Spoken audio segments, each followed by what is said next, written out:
नेतारं कर्मभूतां ज्ञातारं विश्वतत्त्वानां वन्दे तद्गुणलब्धये। श्रीवर्धमानमाध्याय घाति संघातघातनं विद्यास्पदं प्रवक्ष्यामि तत्त्वार्थ श्लोकवार्तिकम्। पंच परमेश्वरी भगवान की, देवादिदेव गजानन श्री पार्श्वनाथ भगवान की, परम पूज्य आचार्य श्री उमा स्वामी जी महाराज की, परम पूज्य आचार्य श्री विद्यानंद स्वामी जी महाराज की, परम पूज्य आचार्य श्री शांति सागर जी महाराज की, परम पूज्य आचार्य श्री सम्मति सागर जी महाराज की, परम पूज्य आचार्य श्री अभिनंदन सागर जी महाराज की, परम पूज्य आचार्य गुरुदेव सुंदर सागर जी महाराज की, गुरुदेव समंत भद्र स्वामी की जय।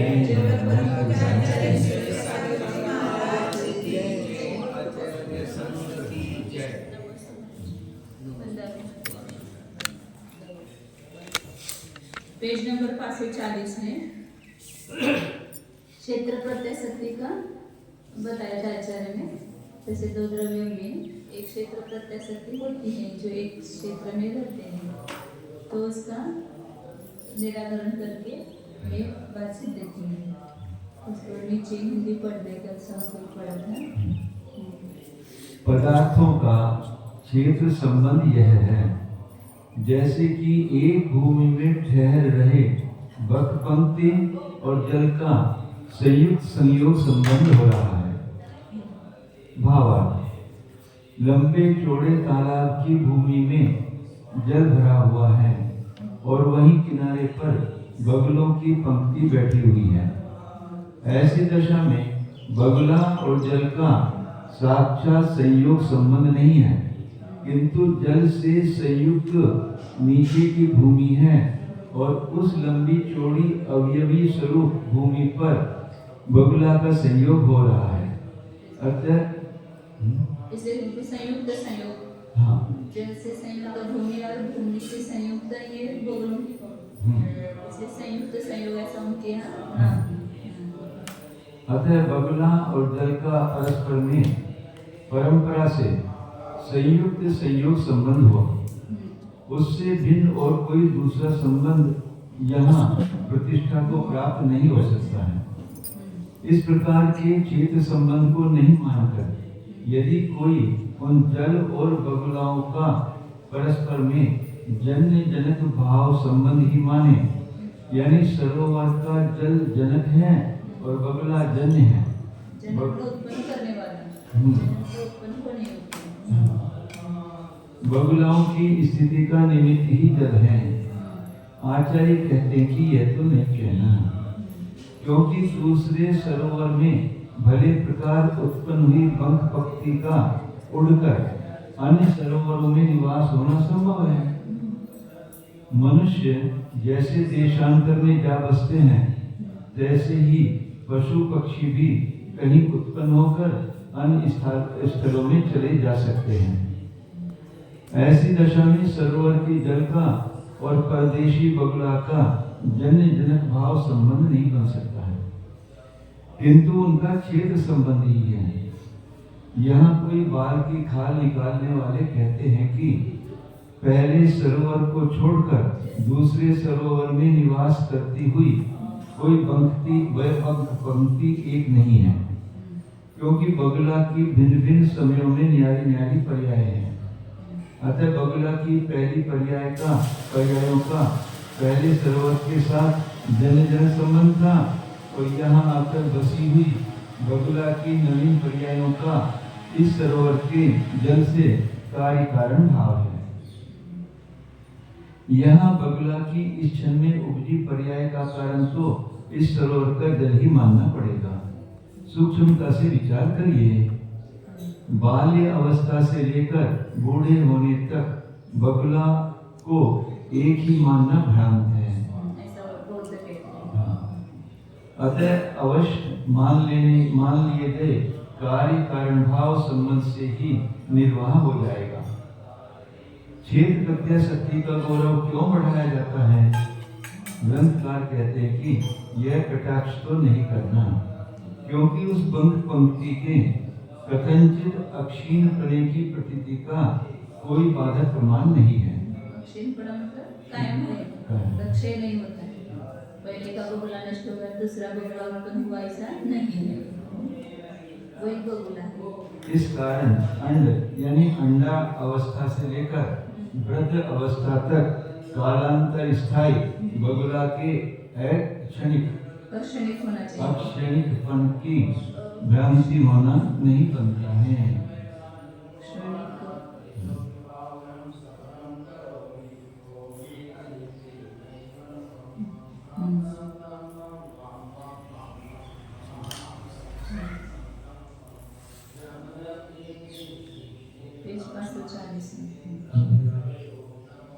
जन्म से लेकर मरण पर्यंत जीवित रहने वाला बगुला एक है। अतः जिस सरोवर के तीर में बक का जन्म हुआ है, उसी के साथ उसका कार्य कारण भाव है, अन्य के साथ नहीं। फिर यदि कोई बौद्ध आधार पर यो आक्षेप करे कि लंबी चौड़ी भूमि कोई एक अवयवी द्रव्य नहीं है, आकाश के प्रत्येक प्रदेश में भूमि का भेद है, यानी न्यारी न्यारी है। अतः परमाणु बराबर एक प्रदेश में तो बक पंक्ति और शरीर दोनों की अवस्थिति नहीं हो सकती है। इस कारण आप जैनों की मानी हुई वह एक देश में रहने वाली क्षेत्र प्रत्याशक्ति सिद्ध नहीं हो सकी। आचार्य कहते हैं कि यह तो न कहना, क्योंकि भूमि, घट, पर्वत, शरीर आदि अनेक क्षेत्र व्यापी अवयवियों की सिद्धि की जा सकी है। वे क्षिति, ग्रह, पर्वत आदि अवयवी उन बगुला, जल आदि के आहार होते हुए साधे जा चुके हैं। यदि यहाँ कोई यूँ कहे कि अनेक अवयवों में एक ही समय व्यापने वाले एक अवयवी द्रव्य का असंभव है, सो नहीं कहना, क्योंकि अनेक थंबों पर रखे हुए बांस के समान अनेक तंतुओं में एक पटका रहना प्रतीतियों से सिद्ध है। जैसे कि आप सौ तांत्रिकों के यहाँ वेद्य आकार, वेदक आकार और संवृत्ति आकार, इनमें व्यापक रूप से रहने वाला एक ज्ञान माना गया है। इस प्रकार चित्त प्रत्याशक्ति को सिद्ध कर अब काली संबंध को बौद्धों के सम्मुख सिद्ध करते हैं। संयोग रूप से दो जो द्रव्य हैं,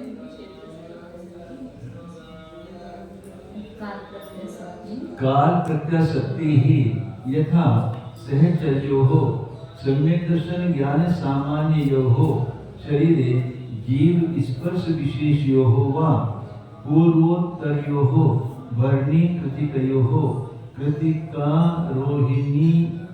रोहिण्यो वा तयोः प्रत्याशक्ति अंतरस्य अव्यवस्थाना।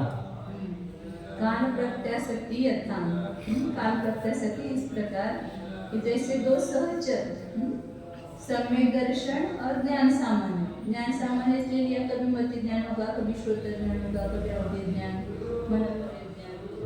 उपयोग एक समय में ही रहेगा ना। सम्यक ज्ञान कोई भी रहेगा, लेकिन सम्यक ज्ञान रहेगा।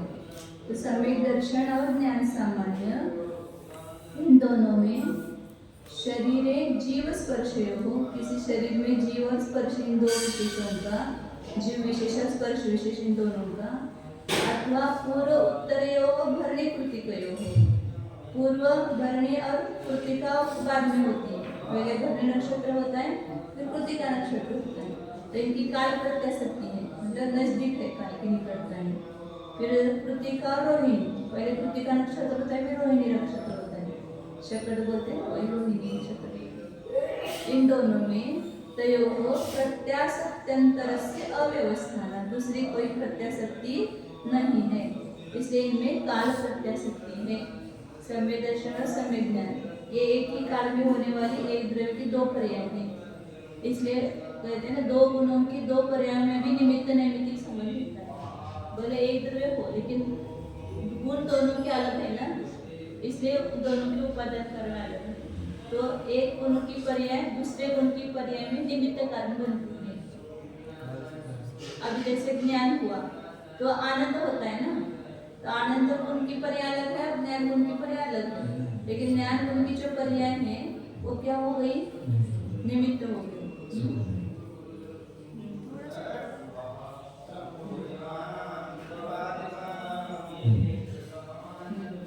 कतिपय पदार्थों का कालिक संबंध इस प्रकार है कि एक साथ रहने वाले सम्यक दर्शन और सम्यक ज्ञान सामान्य का है।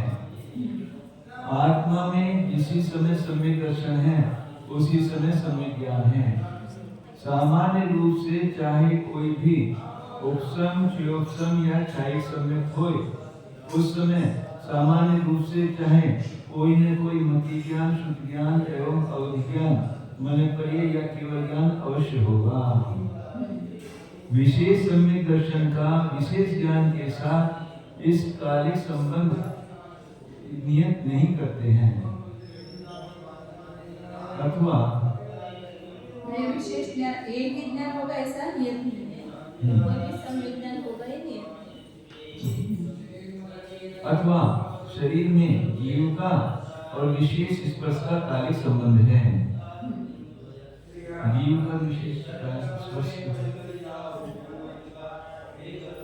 अथवा शरीर में जीव का जीव और स्पर्श गुण, शरीर का स्पर्श गुण और जीव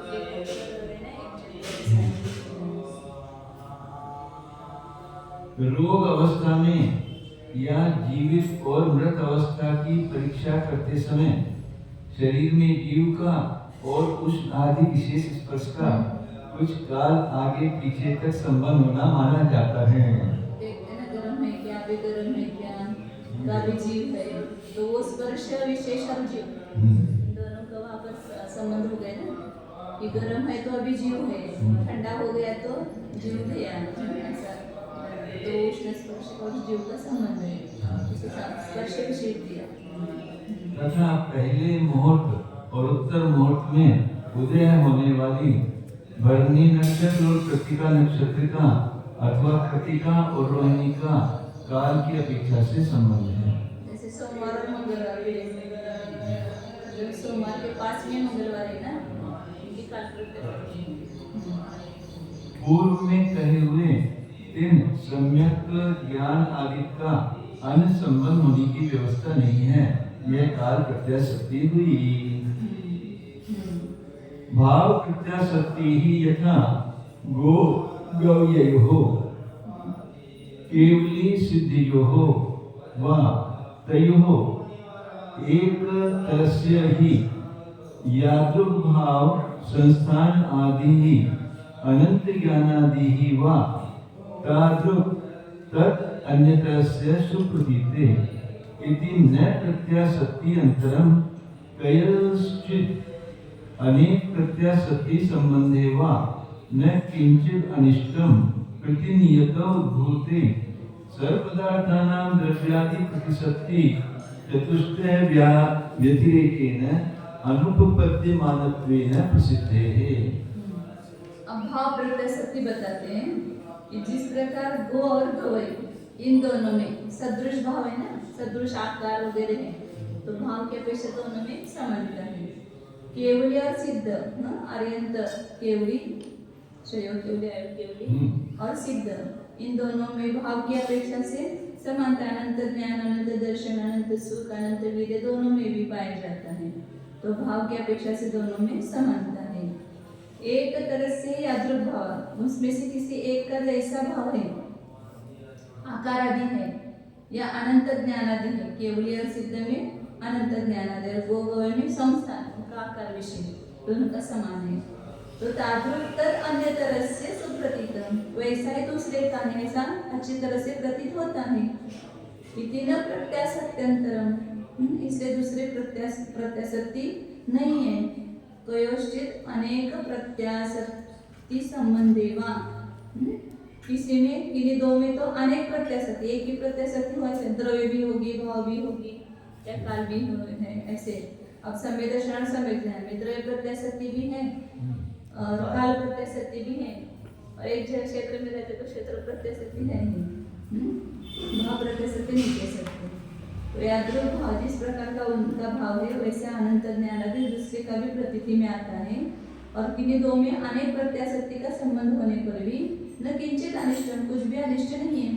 प्रतिनियत उद्भूते है सर्व पदार्थान, प्रतिनियत उत्पत्ति होने से सब पदार्थों की द्रव्यादि प्रत्याशक्ति चतुष्टय, चार जो द्रव्यादि चार प्रत्याशक्ति है उसको छोड़ करके अनुपपद्य मानत्व, जो भी उत्पत्ति होती है अमुक द्रव्य प्रत्याशक्ति में, अमुक काल प्रत्याशक्ति में या क्षेत्र प्रत्याशक्ति में उनकी उत्पत्ति होती है, सर्वत्र सर्वदा उनकी उत्पत्ति नहीं होती है।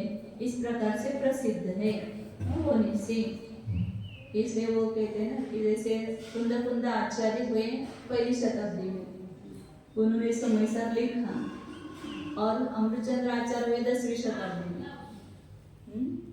और उसका हर गाथा का भाव उन्होंने खोल दिया। कैसे खोला? द्रव्य से एक थे क्या नहीं मिले हुए, क्षेत्र प्रत्याशक्ति नहीं थी, काल प्रत्याशक्ति भी उनमें नहीं थी, लेकिन भाव प्रत्याशक्ति थी। एक का भाव दूसरे के समान, जैसे दो ज्ञानियों के भाव में समानता होती है तो भाव प्रत्याशक्ति होती है। जैसे आपको भाव आया वैसे मुझे भाव आया, तो वो जो बोलते हैं ना कि ये हो गया, हाँ हाँ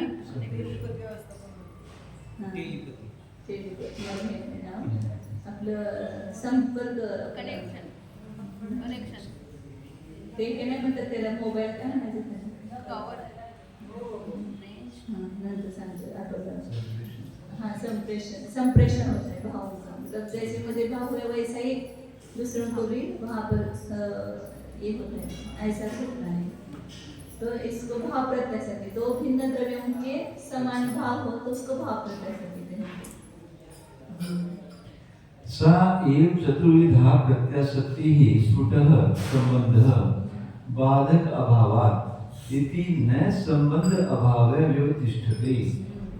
वही चार प्रकार की प्रत्याशक्ति स्पष्ट रूप से वो संबंध, वो कोई संबंध है, प्रत्याशक्ति को ही संबंध कहते हैं, क्योंकि इसमें कोई भी बाधक प्रमाण, बाधक का अभाव है, कोई बाधक कारण नहीं है, इसलिए न संबंध अभाव व्यवतिष्ठते। इसलिए जो बौद्ध कहते हैं कि किसी पदार्थ का किसी के साथ कुछ संबंध नहीं है तो वो सिद्ध नहीं होता, संबंध का अभाव सिद्ध नहीं होता है, मतलब संबंध है, संबंध भी झूठा नहीं है। यदि शरीर और आत्मा का संबंध नहीं होता तो आत्मा क्यों पड़ा रहता संसार में, चला जाता तभी मुक्ति में। ये दोनों का संश्लेष संबंध है, कर्म और आत्मा का भी संश्लेष संबंध है, इसलिए तो यहाँ अटका हुआ है। कतिपय पदार्थों की भाव प्रत्याशक्ति तो इस प्रकार है, जैसे कि गौ और रोज में सादृश्य संबंध है।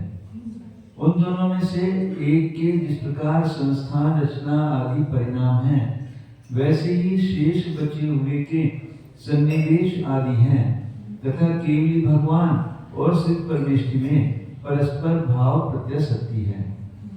जैसे ही अनंत ज्ञान, अनंत दर्शन आदि भाव 13वें या 14वें गुणस्थान में रहने वाले केवली महाराज के हैं, वैसे ही उन दो में से बचे हुए दूसरे सिद्ध भगवान के हैं। यह सिद्ध परमात्मा के जैसे अनंत ज्ञान आदि भाव हैं, वैसे ही अनंत भगवान के हैं। यह अच्छी तरह प्रतीत हो रहा है, दूसरे संबंध की यहाँ संभावना नहीं है।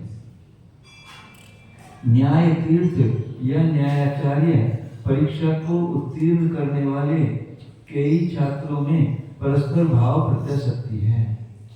उनके व्युत्पत्ति रूप भाव एक से हैं। इन्हीं दो पदार्थों में यदि अनेक प्रत्याशक्ति रूप संबंध हो जाए तो भी कोई अनिष्ट नहीं है। अपने नियत हो रहे द्रव्य आदिकों से संपूर्ण पदार्थों की उत्पत्ति होती है। अतः द्रव्य, क्षेत्र, काल, भाव इन चारों संबंधों के अतिरिक्त अन्य संबंधों की असिद्धि होने के कारण द्रव्य आदि चार संबंधों की ही प्रसिद्धि है। अर्थात सम्यक दर्शन और ज्ञान की द्रव्य प्रत्याशक्ति है तथा काल प्रत्याशक्ति भी है, और एक आत्मा में रहने के कारण चेत प्रत्याशक्ति भी हो सकती है। छायोपशमिक या छायिक भाव होने से भाव प्रत्याशक्ति भी संभव है, जैसे कि भाईपने के साथ मित्रता संबंध या गुरु शिष्य संबंध भी घटित हो जाता है। प्रकरण में वह 4 प्रकार की ही प्रत्याशक्ति स्फुट होकर संबंध है। संबंध नहीं मानेंगे तो संपूर्ण व्यवहार ही लुप्त हो जाएगा। गुरु शिष्य संबंध, भाई भाई का संबंध, ये सब व्यवहार से है ना। तो निश्चय से देखो तो किसी पदार्थ का साथ कोई भी संबंध नहीं है, लेकिन व्यवहार से देखो तो संबंध है। तो ऐसे दोनों नयों से मानते तो फिर वो वस्तु स्वरूप की यथार्थ प्रतीति होती है। कोई बाधक प्रमाण नहीं है। इस कारण बौद्धों का माना गया संबंधाभाव व्यवस्थित नहीं होता है। यूं वस्तुभूत संबंध पदार्थ की सिद्धि कर दी गई है। संबंध भी काल्पनिक नहीं है, वस्तुभूत संबंध पदार्थ ने प्रत्याशक्ति कोई संबंध ननु च द्रव्य प्रत्याशक्ति ही एकेन द्रव्येन कयोश्चित् पर्याययोः क्रम भुवोः सह भुवोः वा तादात्म्यं तच्च रूपश्लेषः स च द्वितीये सति संबन्धिनोः अयुक्तः एव विरोधात् तयोः ऐक्ये अपि न संबन्धः संबन्धिनः अभावे तस्य अघटनात् द्विष्टत्वात् अन्यथा अतिप्रसंगात्। अब बौद्ध कह रहा है, आचार्य ऊपर कहा ना कि संबंध का अभाव नहीं है, मतलब संबंध है, तो उसके ऊपर अभी और अपना ये चला रहा है विकल्प, मतलब पक्ष चलाता है कि द्रव्य प्रत्याशक्ति ही एकेन द्रव्येन कयोश्चित्। द्रव्य प्रत्याशक्ति आपने किसको कहा कि किसी एक द्रव्य के द्वारा 2 कर्म से होने वाली पर्याय होंगे। पहले एक पर्याय हुई, उसके बाद में जैसे अनुभव हुआ फिर स्मरण हुआ। स्मरण और अनुभव में द्रव्य प्रत्याशक्ति बताया ना, जिसको अनुभव हुआ उसी को स्मरण हुआ। तो 2 पर्याय में क्या है, क्रम से होने वाले 2 पर्याय, उसमें एक द्रव्य प्रत्याशक्ति है। और सब एक साथ होने वाले 2 पर्याय में भी गुण जो है वो एक साथ है, तो उनमें भी द्रव्य प्रत्याशक्ति एक ही द्रव्य के आधार से है ना, तो उनमें भी द्रव्य प्रत्याशक्ति है। संवेदना इसमें द्रव्य प्रत्याशक्ति, कोई भी अनंत गुणों की अनंत पर्याय हो रही है, तो सब अनंत गुणों की पर्याय में कौन से प्रत्याशक्ति है, द्रव्य प्रत्याशक्ति है, एक ही द्रव्य में हो रहे। तो क्रम से होने वाले 2 पर्याय में या एक साथ होने वाले 2 पर्याय मतलब गुणों के पर्याय में तादात्म्य है। तच्च रूपश्लेष और वह स्वरूप का संश्लेष, सच द्वित्वे सति और वह रूपश्लेष है या तादात्म्य है, वो द्वित्व होने पर 2 संबंधियों में अयुक्त है। वो 2 संबंधियों में ये तादात्म्य कैसे होगा, 2 भिन्न संबंधी है, तो उसमें तादात्म्य का विरोध होने से उसमें वो रूपश्लेष मतलब तादात्म्य नहीं हो सकता है, और तादात्म्य नहीं तो द्रव्य प्रत्याशक्ति नहीं होगी। तो हुआ ऐक्य भी, उन दोनों में एकता मानने पर भी, एकता मानेंगे तो संबंध नहीं होगा, क्योंकि संबंध 2 में होता है, संबंध 1 में नहीं होता है। 2 संबंधियों में मानेंगे तो तादात्म्य न होने से वो संबंध नहीं बन सकते, तादात्म्य नहीं हो सकता है। और दोनों को एक मानेंगे तो संबंध नहीं होगा, क्योंकि संबंधी न हो अभावे तस्य घटना, संबंधी नहीं है, जो संबंध करने वाले 2 संबंधी नहीं है तो संबंध घटित नहीं होता है। जैसे आत्मा और शरीर 2 हो तो उसमें संबंध मानेंगे, 2 है ही नहीं तो उसमें संबंध किस प्रकार होगा। तो 2 संबंधियों में संबंध अभाव होने पर, 2 संबंधियों का अभाव होने पर संबंध घटित नहीं होता है, क्योंकि द्विष्टत्वात् संबंध 2 में स्थित होता है। संबंध शब्द क्या बता रहा है कि 2 है, 2 में संबंध है, 1 में संबंध नहीं होता है। अन्यथा आदि प्रसंग, यदि 2 न होकर के भी संबंध मानेंगे तो किसी का भी किसी के साथ संबंध होने लगेगा, आदि प्रसंग दोष आएगा। नैरन्तर्यं तयोः रूपश्लेषः इति अपि अयुक्तम्, तस्य अंतर अभाव रूपत्वे तात्विकत्व अयोगात् प्राप्ति स्वरूपत्वे अपि प्राप्तिः। आप यदि कहोगे कि उसमें अंतर न होना, 2 में अंतर रहित होना, दो द्रव्य है लेकिन उसमें अंतर नहीं बीच में, तो अंतर रहित होना वो उन दोनों का रूपश्लेष ऐसा मानेंगे तो भी वो ठीक नहीं है, ऐसा वो बौद्धिक कह रहे हैं। यदि आप जैन ऐसा उत्तर देंगे कि दो द्रव्य में अंतर का अभाव होना ये रूपश्लेष है, ऐसा कहोगे तो वो भी ठीक नहीं है, क्योंकि तस्य अंतर अभाव रूपत्वे, उसमें अंतर का अभाव रूपपना होने पर तात्विकत्व होगा, उसमें तात्विकपना घटित नहीं होता है। प्राप्ति रूपत्वे भी प्राप्ति है, प्राप्ति रूपपना होने पर भी प्राप्ति होती है।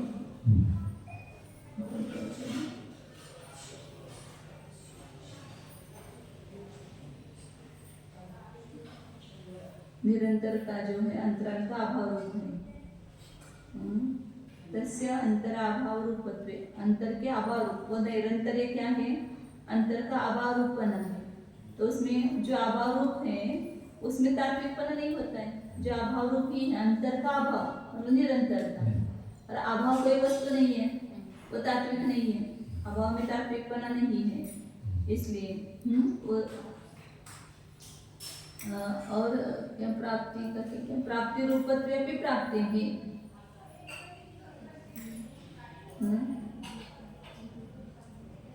दोनों की परस्पर में प्राप्ति हो जाना इस स्वरूप माना जाए तो भी वहां पर प्रश्न उठेंगे। कहा आगे कर रहे हो प्रश्न, उनको प्राप्ति दोनों की प्राप्ति होना ये प्रत्याशक्ति कहोगे, मतलब ये उसका रूपश्लेष कहोगे तो भी उसमें मुझे ऐसा लगता है पूर्ण विराम नहीं होना चाहिए यहाँ पर। फिर प्राप्ति रूपत्वे अपि प्राप्ते है परमार्थ कार्य में एक देशाभ्याम असंभवात। माताजी त्याच्या पुढे पूर्ण विराम आहे का? प्राप्ती दंड आहे त्या पुस्तकात त्याच्यामध्ये पण आहे प्राप्ती ह्याच्या पुढे दंड आहे आणि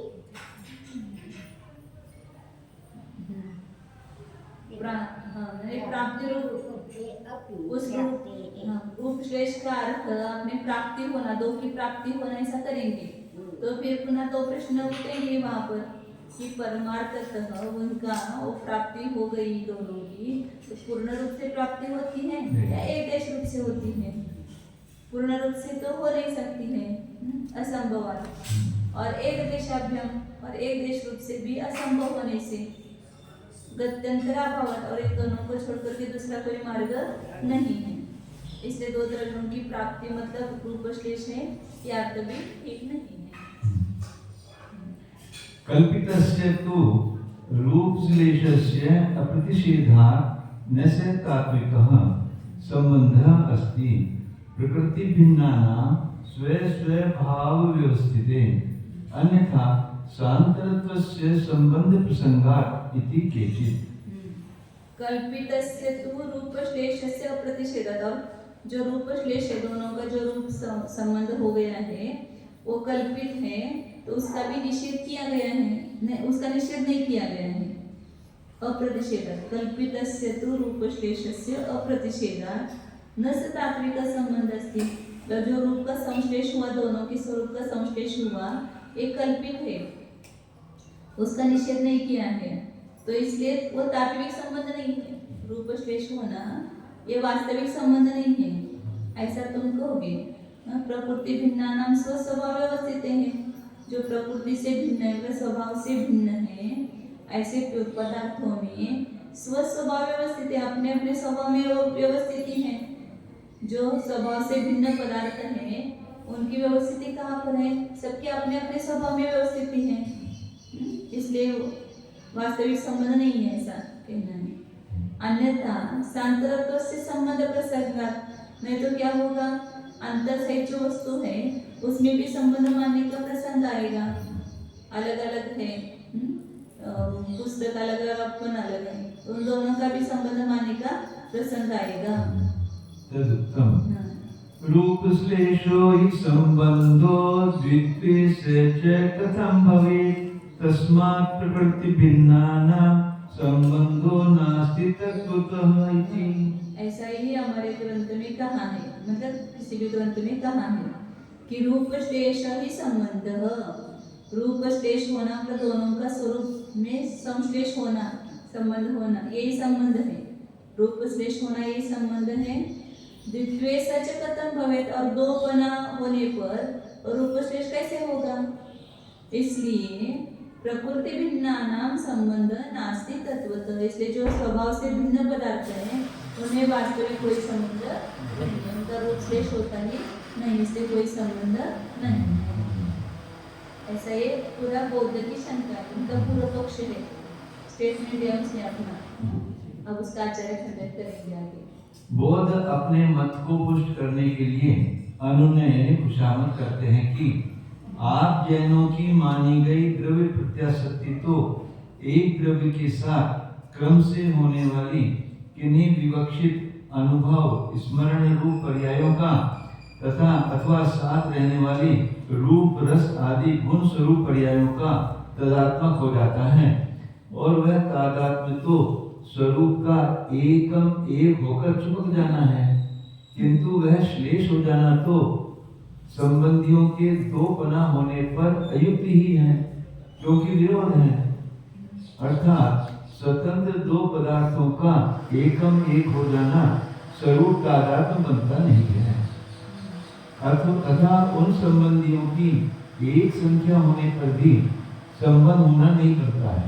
और एक ही संबंध को मिलकर भी नहीं बनेगा, दो में संबंध मानेंगे तो दोनों तरफ एक में एक होना चाहिए, तो बनता नहीं है। दो संबंधियों के न होने पर उस संबंध की घटना नहीं है, क्योंकि संबंध दो आदि में स्थित रहने वाला माना गया है, अकेले का कोई संबंध नहीं है। एक खंबे का कोई द्वार नहीं है। द्वार दरवाजा एक हो सकता है, लेकिन खंबे दो तो होना चाहिए। दो दरवाजे नहीं बराबर है, आगे द्वार एक भी रहता है, लेकिन दो खंबे होने चाहिए। एक किनारे की नदी भी नहीं है, अन्यथा यानी एक में ही रहने वाला संबंध मान लिया जाए तो अति प्रसन्न हो जाएगा। घट घट का या आत्मा आत्मा का भी रूप श्लेष हो जाना चाहिए। जैन लोग तादात्म्य को रूप श्लेष न मानकर उन संबंधियों के अंतराल रहित पन को यदि रूप श्लेष कहें, यह भी उनका कहना अयुक्त है, क्योंकि वह निरंतरता अंतराल का अभाव रूप है, अतः वास्तविक नहीं मानी जा सकती है। विरह का तुच्छ अभाव वस्तुभूत नहीं है। वैशेषिकों ने ही तुच्छ अभाव को पदार्थ माना है, जैनों ने नहीं। यदि रूप श्लेष का अर्थ दोनों की परस्पर में प्राप्ति हो जाना स्वरूप माना जाए, तो भी पूर्ण रूप से या एक देश से प्राप्ति यानी संसर्ग का प्रश्न उठाने से परमार्थ रूप से प्राप्ति होना असंभव है। पूर्ण रूप से रूप श्रेष्ठ मानने से अनेक अणुओं का पिंड केवल अनुमात्र हो जाएगा। एक देश से संबंध मानने पर वे एक देश उसके आत्मभूत हैं या परभूत हैं, बताओ। प्रथम पक्ष में दूसरे एक देश से रूप श्लेष न हुआ पृथक भाव बना रहा, परभूत मानने पर तो अनवस्था होगी। क्या है? पूर्ण रूप से रूप श्लेष मानने से परमाणु का एक परमाणु मात्र रह जाएगा। हाँ, पूर्ण रूप एक में मिल जाना, हाँ, रूप श्लेष होना, हाँ, वो संबंध ऐसा तो हो गई। हाँ, तो अनंत परमाणु का एक पिंड बन गया, हाँ, तो सब परमाणु एक में हो गए ना, तो फिर उस पर एक परमाणु मात्र हो जाएगा, अनंत परमाणु का पिंड उनके पूर्ण रूप से मिल गए थे। एक देश से संबंध मानने पर वे एक देश उसके आत्मभूत है या परभूत है, बताओ। प्रथम पक्ष में दूसरे एक देश से रूप श्लेष न हुआ पृथक भाव बना रहा, परभूत मानने पर तो अनवस्था होगी। यानी दो भाव हैं तो उनमें श्लेष रूप नहीं होंगे। एक देश संबंध रूप हो गए, हाँ, तो एक देश वो उसका जो एक देश है वो आत्मभूत है या परभूत है, ऐसे दो प्रश्न किए। हाँ, यदि वो परभूत मानेंगे, पृथक पृथक मानेंगे, तो उसमें फिर उसके लिए दूसरे का रूप शेष, दूसरे के लिए दूसरे का।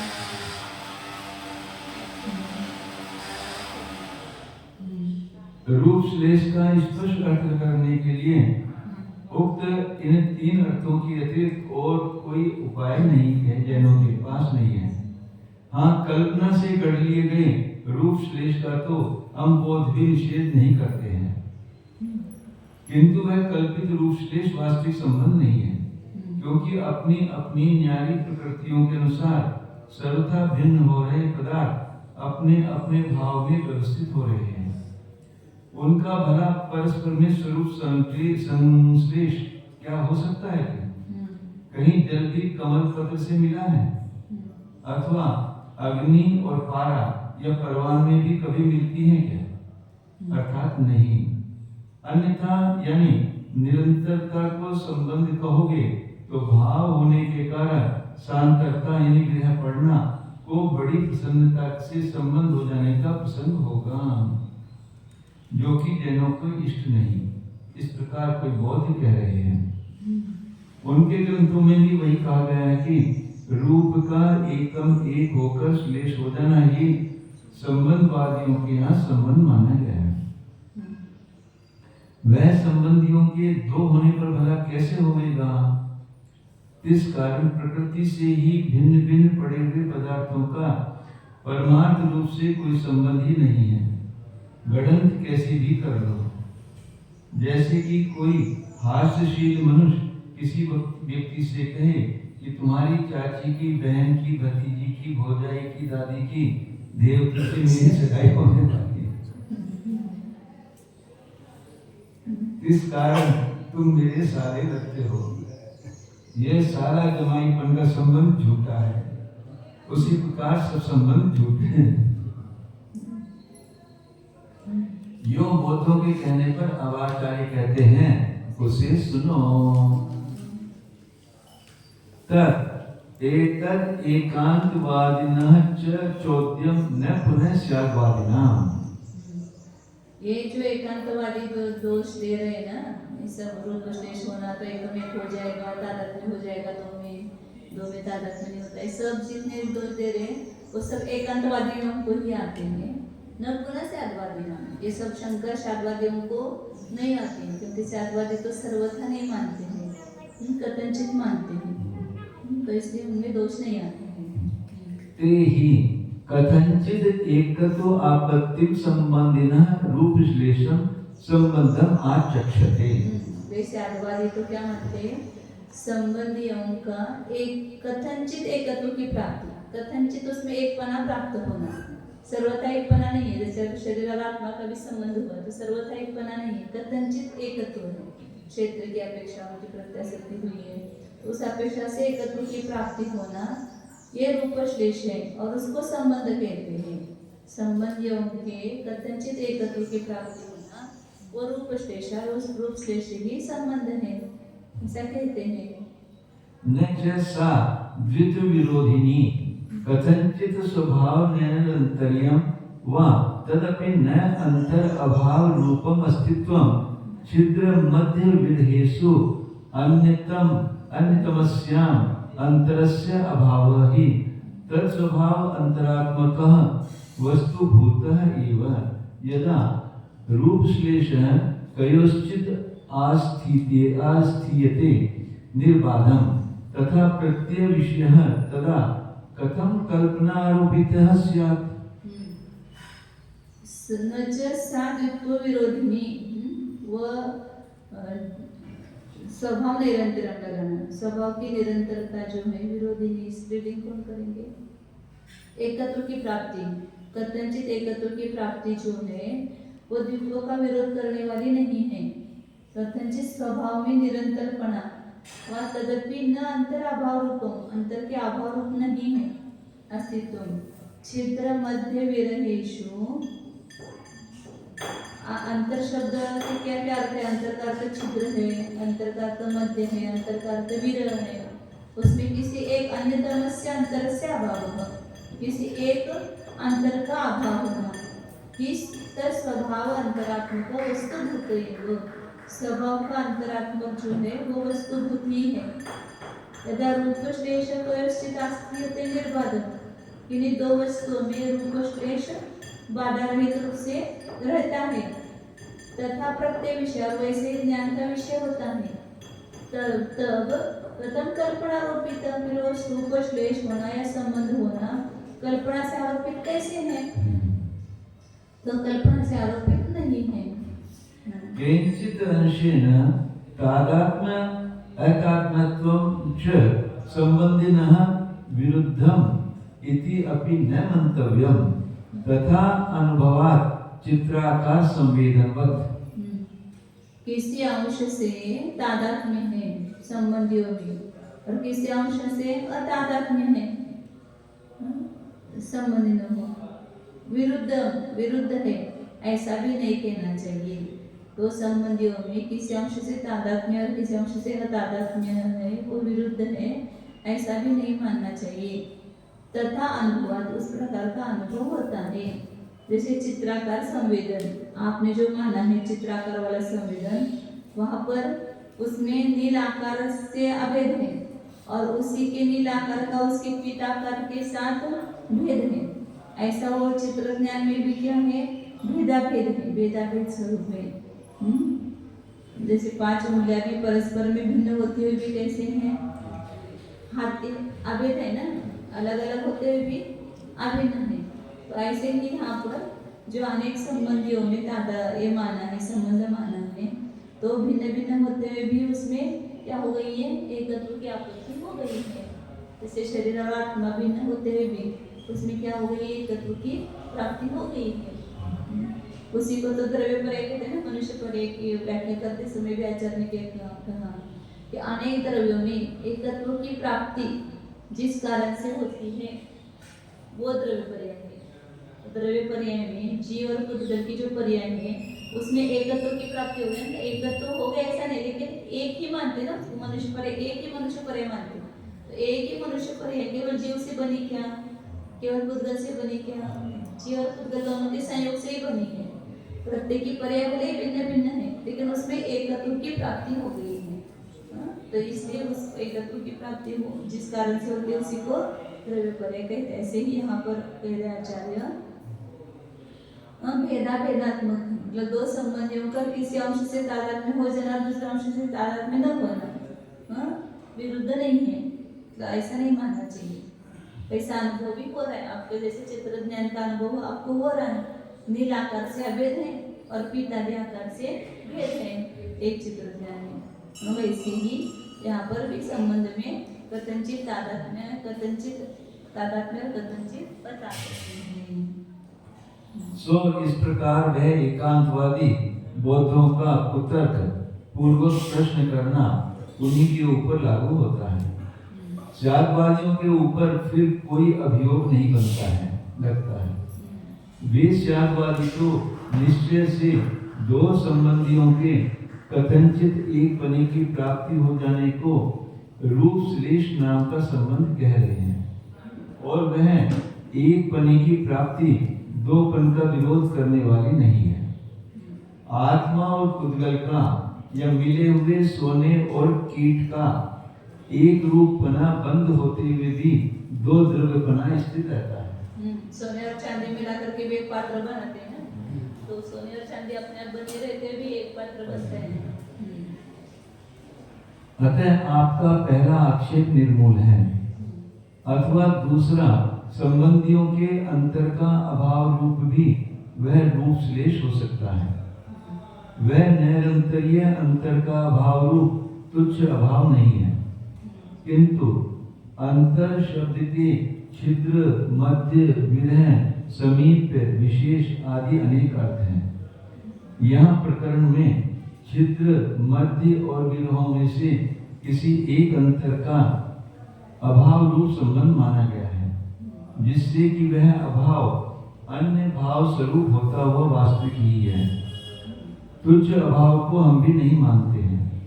अतः जिस समय किन्हीं दो पदार्थों का वस्तुभूत निरंतरीय ही रूप श्लेष बाधा रहित होकर इस प्रकार के ज्ञान का विषय निर्णीत हो रहा है, उस समय वह रूप श्लेष कल्पना से आरोपा गया कैसे कहा जा सकेगा? अर्थात रूप श्लेष कल्पित नहीं है। दो संबंधियों का किसी अंश से तादात्म्य हो जाना और दूसरे किसी अंश से तादात्म्य न होना विरुद्ध है। यह भी नहीं मानना चाहिए। यह भी नहीं मानना चाहिए, क्योंकि इस प्रकार अनुभव हो रहा है जैसे कि चित्र आकार वाले संवेदन का नील आकार से अभेद है और उसी के नील आकार का उसके पीत आकार के साथ भेद है। ऐसा भेदात्मक चित्र ज्ञान आपने माना है। पांचों उंगलियां परस्पर में भिन्न होती हुई भी हाथ के साथ अभेद को रखती हैं। जो संबंध में कथनचित एकत्व माना गया है वो सर्वथा एकत्व नहीं है। किसी अपेक्षा से एकत्व की प्राप्ति हुई है, किसी अपेक्षा से नहीं, उसको ही समुद्र कहेंगे।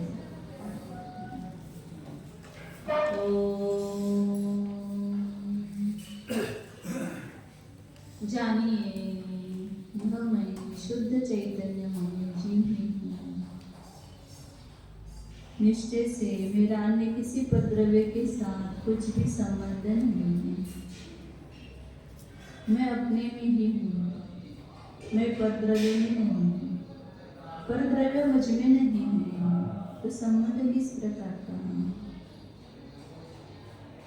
जानो संबंध में अपने एकत्व स्वरूप को देखो। मैं अनादि अनंत एक चैतन्य स्वरूप ही हूँ।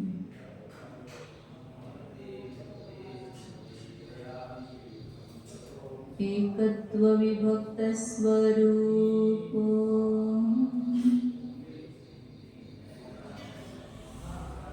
टंकोत्कीर्ण न्यायक स्वरूप